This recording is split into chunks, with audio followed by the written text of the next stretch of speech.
Hey, what's up, guys? So this is going to be kind of a different type of video here for you. I showed you several weeks, maybe even now months ago, the reasons why I use newspapers.com. I thought that for today we would take a quick look over at Proquest, and I'd sort of show you what we can use with that and some of the reasons why I don't enjoy it so much.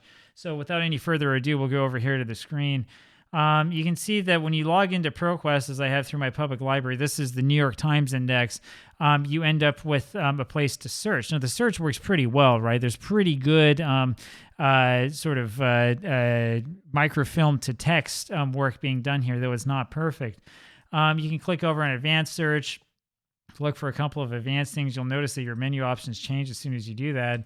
What you have to do, though, if you want to do research the way that we normally would do it, is you have to go over to publications, right? This is kind of where my issues with this come into play, because you have three different types of publications here. It's not certain why this is done this way. I don't know why. There's no place I can go to find out why. We're going to look at the 1857 and 1922 database here first, and I'll show you sort of the way that this works. So let's say I want to look up something from 1908. Like, let's say I want to look up, I don't know, April 26, 1908, right, to coincide with where I am right now in my 1908 replay. What I have to do is I have to choose, as I just did, the year, the date, or the month, and then the date. And then I get this. And then instead of abstract/details, I don't care about that. We're going to want to look at full text. So I guess we'll look at full text of this. It's on the first page. And this is what it will give you. So there's this little story about this kid in Massachusetts who hit a triple and then died on the field, which is a really sad thing. This will give you only the text of that article itself. If you want to see the thing that most of us would be interested in, which is the full text of like the whole page, you have to click on Page View PDF, right? And it will show you here that was, for some reason, it's showing up as page 9.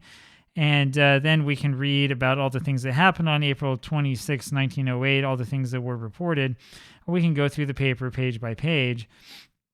And this is kind of what we do searching for the sports section. Normally, I would skip over to a certain page, but I noticed that page 1 was actually page 9. So we're going to go through this kind of slowly and see.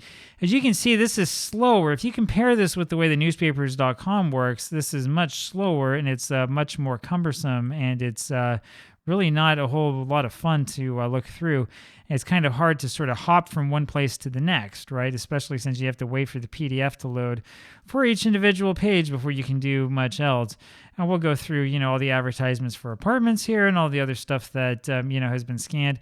It's nice to have as part of the newspaper collection, but if there's some very specific thing that you're looking for, it might not be so interesting. And then here we have pictures of the members of the Yankees staff. And let's see, we can zoom in here. So the Giants ended up losing 4-1, and there's the story of the game. And this is where you can see some of the box scores and other things. Now, I've mentioned this before, and I'll say it again. The New York Times back in 1908, sorry about the dog, New York Times back in 1908 was not necessarily the best paper for baseball coverage. The box scores that you see here are going to be the same box scores you get from any other paper, but most of the articles about various games are pretty short. In terms of New York paper coverage, the Giants had fairly large articles, and it's kind of fun to read about 15,000 people from Manhattan taking the L to go over to see the Giants play and lose at home. But these other games, including the Highlanders game, really don't get that much. You'll get more from other New York newspapers if you look around.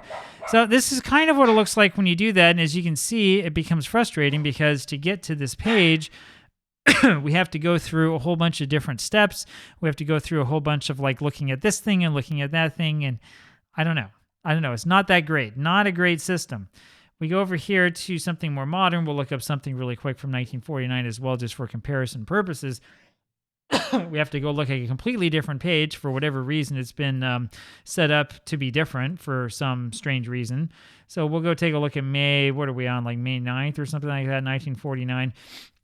This system is the reason why I don't use the New York Times that much. I would much rather use the papers on newspapers.com, because this system takes a long time. Here, now we have page 1 starting on page 1, so something that makes sense. We'll look usually around like page 20 or so will be something about sports or arts or something like that. Sometimes we'll get this wrong. I haven't looked at this beforehand, so I don't know. I'll just sort of glimpse through this bit by bit. I mean, there's always a lot of good stuff to read. You can read the editorials, you can read, books of the times and all that other stuff to really get yourself into the feeling of the time. In 1949, by this time, the New York Times is a better newspaper, but is it a great sports newspaper is another question, maybe not. But we do see there's good coverage in terms of good photo. There's Cavaretta being thrown out by the throw over to Bill Rigney. And there is a somewhat lengthy article here. There's information about Buddy Kerr, who was out of the lineup because his father passed away, which we will, I suppose, see.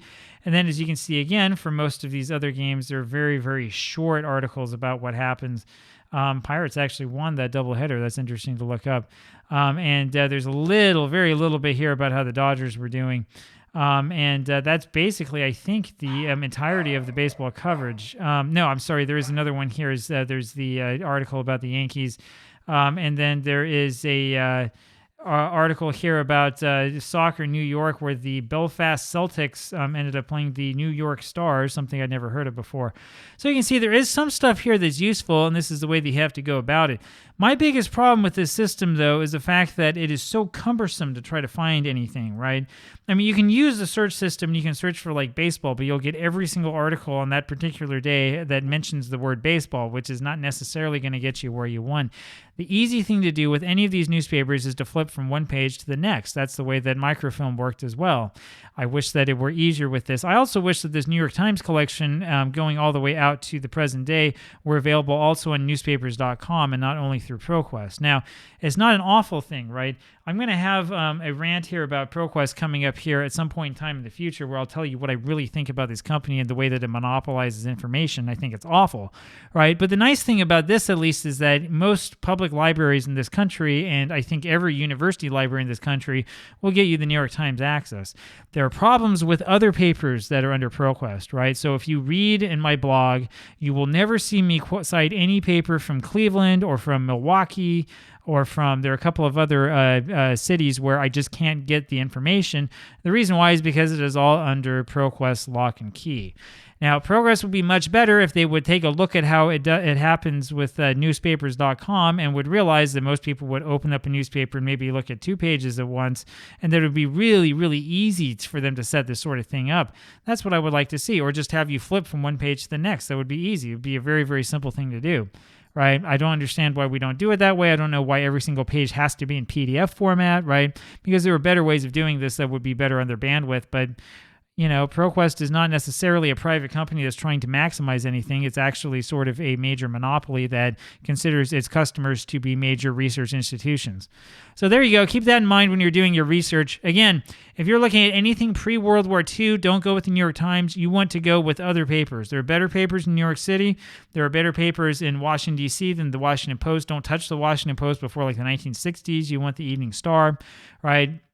And there are going to be other papers you want to look for in other cities. One of these days, I'm going to sit down, I'm going to write out a guide to this so that you guys have it, so that when it comes time to do the research, you'll know where the right place is to go.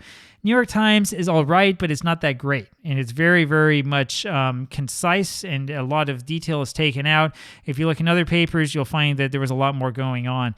And the Sporting News, as great as it is, if you try to read those box scores and the descriptions of the games in them, you're going to miss out on like a whole lot of fun and miss out on everything.